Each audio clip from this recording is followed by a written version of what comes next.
Well, hello, everybody. Welcome to week 13 of the NFL season. I'm Shannon O'Kelley, a physical therapist, and he is Dr. Chris Hawkins, orthopedic surgeon, sports medicine specialist. Chris, how you doing? Hey, I'm doing great. Just trying to recover from that big letdown last night for the Seahawks. I really thought they had a chance to pull it out. I mean, you and I were talking a little bit off air before we got started here, but I was surprised. I told you I came home like 3 minutes in the second half. The Seahawks were up 21-20, and they were driving the ball and getting ready to score. And I'm like, what's going on here? Because I'm not sure anybody anticipated them playing that well against the Cowboys, but pretty impressive.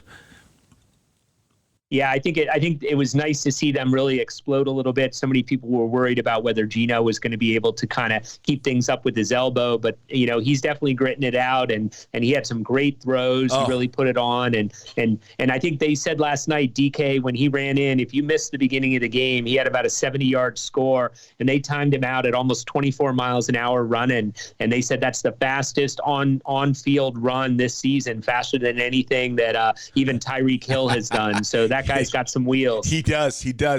Speaking of injuries, it was probably in the fourth quarter last night. Charbonneau went out for the Seahawks, went to the medical tent, and went to the locker room. I don't know. Have you heard anything about what's going on with him? What was his injury? I have not seen anything this morning. Have you heard anything?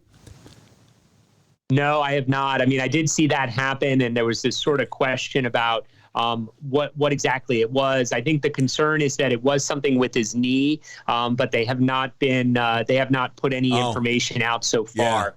Yeah. Okay. We're going to get started here again. Week 13, our Start or Sit podcast. What we do here is we're going to discuss players that have been injured last week or still are experiencing some type of injury and maybe returning to play. This is for your fantasy football players out there. Am I going to start this athlete or am I going to sit this athlete? What is my team going to look like? And how do I put my starting lineup together based on injuries? And the first player out of the chute here is Jonthan Taylor, running back, Indianapolis Colts. He's got a thumb injury. Not a lot of information out there, but it sounds like he's going to have surgery or is having surgery or has had surgery. Kind of typical thumb injury, maybe a little like Justin Fields in a way. What do you know?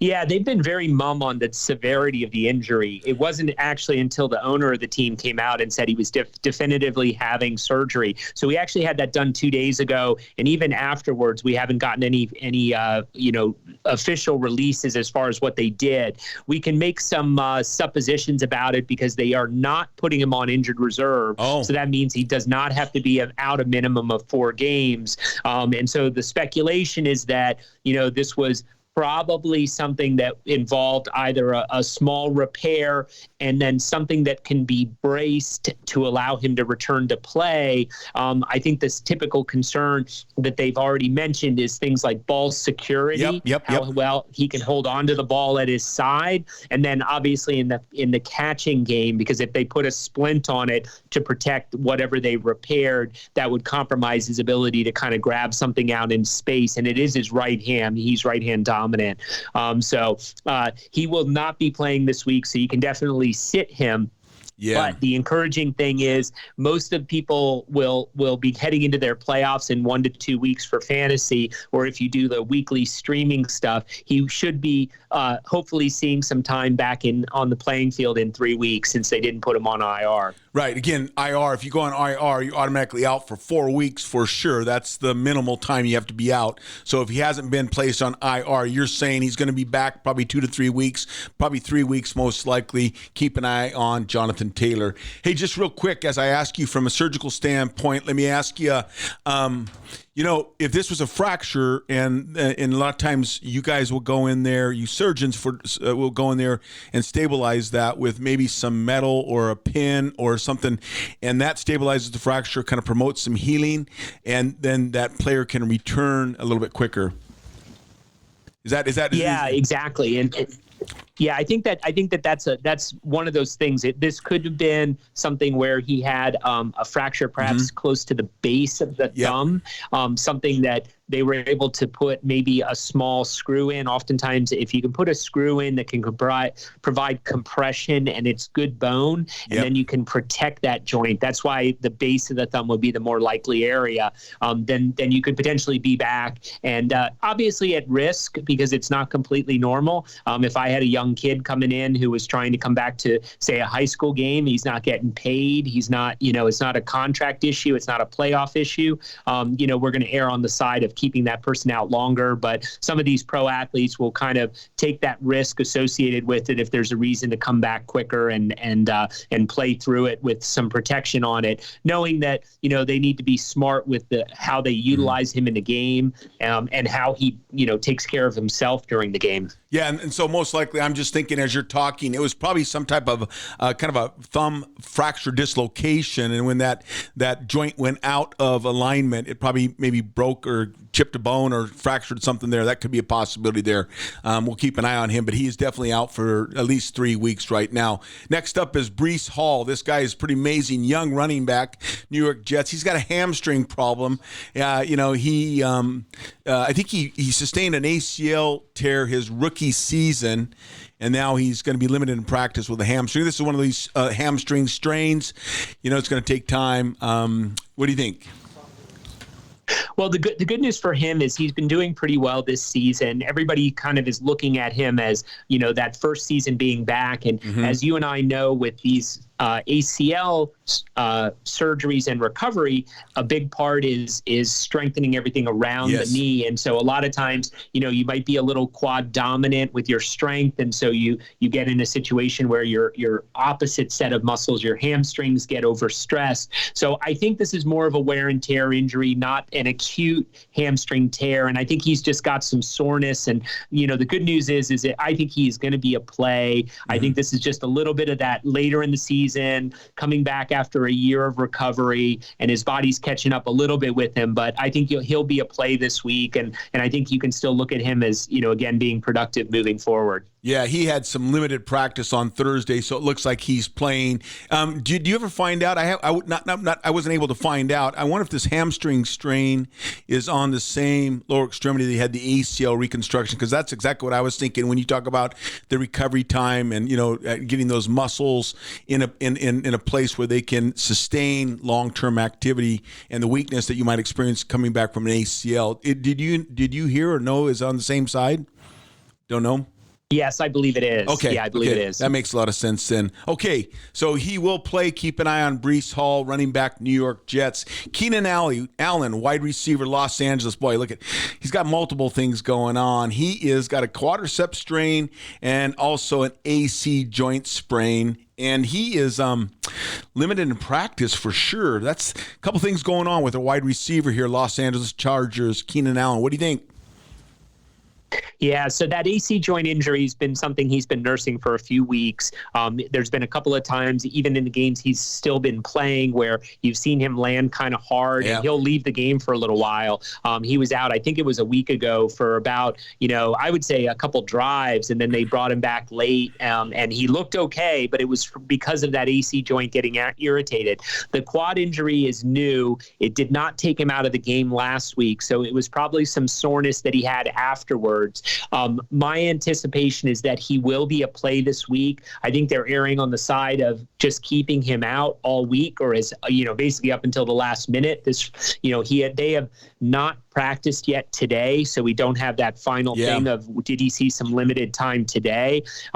He is such a productive player that I would, if you have him on your fantasy team at 5:00 tonight, I would go online and see if he was some degree of a participant in practice. Even if he just did a walkthrough, I would anticipate he is going to play this week, because again, it was not enough of an injury to take him out of the game last week. It just kind of showed up with the sort of Monday training room evaluation situation. Yeah, and they're still on the cusp. Chargers are still kind of a wild card potential. If I've heard right and looked at the standings. Here's the deal. Talk about production. Keenan Allen, last week in their 20-10 loss to the Ravens. He had 14 receptions for 106 yards. So he's probably going to be a play for the Chargers. That's Keenan Allen. You're calling him a play, and I think you're right on there. Here's another receiver that's super important. I saw this injury, by the way. This is Amari Cooper, wide receiver, Cleveland Browns. Went up for a pass. Typical wide receiver. Took a hit to the chest, rib cage, and now he has a rib injury, and he's got some limited practice. And Cleveland is one of those teams, too, is trying to get in the playoffs. So what do you think about Amari Cooper, wide receiver, Cleveland Browns? Yeah, so the good news for him is we've already got some great clarity. They've already taken him as of today off the injury report, so he should be a full play. We've seen those rib injuries really linger sometimes, but his seems to come back fine. And they had no designation for him as of today, so he should be a play.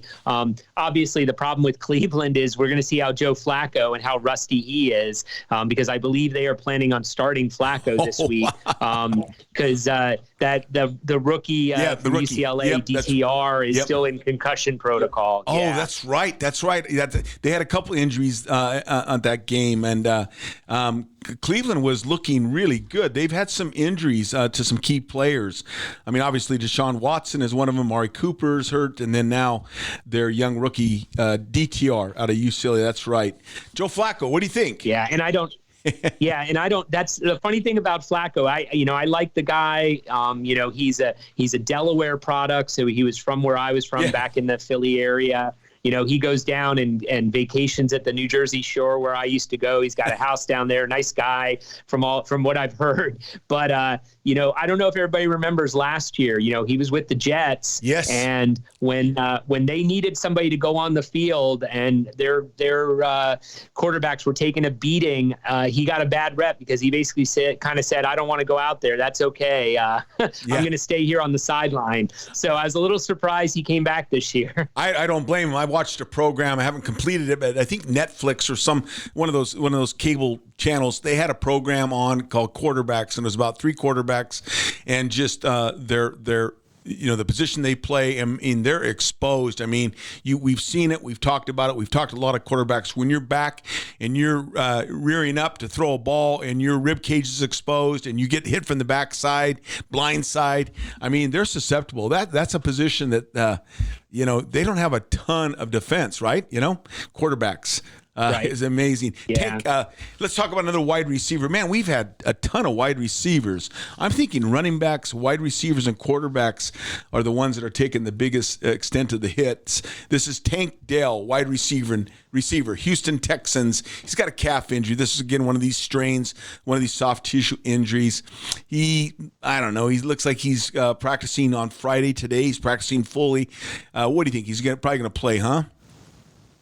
Yeah, they did. We do have the benefit of knowing that they did MRI him.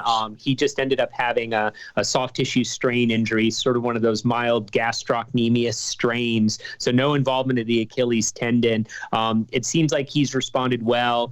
He's a rookie, so those young guys are more inclined to bounce back quicker from the soft tissue injuries than the older receivers. So he might be compromised a little bit with his speed, and that is how he plays. But he has been sort of electric with CJ Stroud this year. So I would really kind of play him if I've got him available, especially if it's a pretty deep league and you need to take advantage of your skill players. So I think he'll definitely play. I think his production will probably be average. Yeah. That was that he's a play. That's Tank Dell. CJ Stroud, I think the kid's on fire for. He's a rookie. I mean, this is his first year. Is that right? He's a rookie. CJ's, and he's on fire. And it was kind of interesting, that game against Jacksonville, 2 young quarterbacks going head to head, and Houston only lost by 3 points, if I remember right.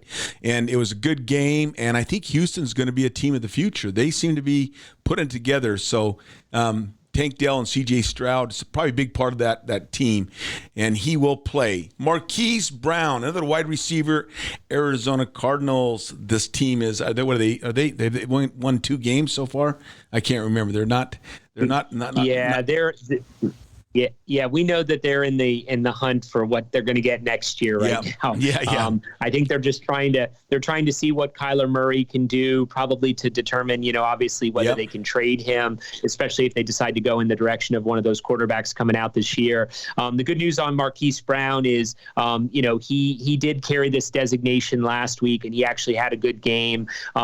It doesn't seem like there's any reason to play other than just to make sure you're doing your job. But I think he'll be a play in this game, and Kyler's done a decent job. So I would probably take advantage of the fact that he is going to throw the ball. And, if it's in one of those situations where they need to put up some points, there'd be a good chance they'll throw to him. And they are playing Pittsburgh, I believe. And, Pittsburgh's still in the hunt a little bit as well because of everything that's fallen apart in the AFC North. So even though they don't have the best quarterback, they may be, hungry to win this game. So I actually think this might not be a bad game.